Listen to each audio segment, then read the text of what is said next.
Development Organisation. I must say, that sounds very a bit stodgy, does it? Industrial Development Organisation. But you do an awful lot of things, don't you? You try to, for instance, push women into entrepreneurship, working in the private sector. Again, like Shuri, you think that's a way of empowering women? Yes. Well, generally, our belief is that you can't reduce poverty without creating wealth. So, and entrepreneurship is crucial for that. And so when we look at developing countries, we're trying to promote structural change to help them modernize and create more entrepreneurial opportunities. And in this case, yes, we do target women a lot. But when you look at African economies, for instance, I mean, I know you deal with the whole of the world, but obviously you're Sierra Leonean, particular interest in Africa. You see that agriculture is very, very important. And lots of people say, oh, this has been neglected over many, many decades. And I think 80% of the agricultural labour force in Africa is female. So you're talking about bringing industry and technology, but don't you need to just give them the basics, the fertilizer, the seeds and so on? You need to give them the fertilizers, you need to give them other technologies. Fertilizer itself is a technology. The women also are very crucial in the processing. We estimate that for some food products, the women do about 80% of the processing, the harvesting, the handling, the storage, and then the marketing. So you have to look at the supply chain and determine what kinds of technologies would help these women, but also the financing.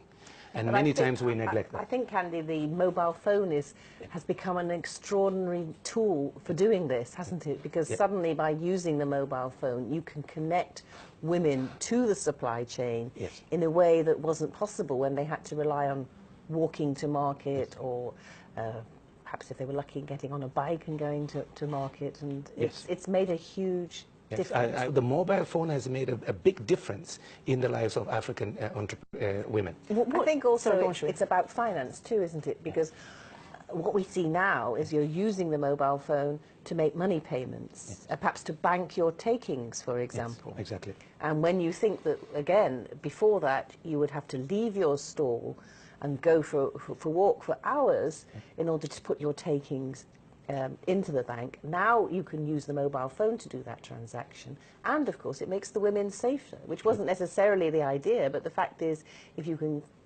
bank your money without carrying it, you're less vulnerable to people trying to take that money off you. But another key technology and service is energy. Energy access for women.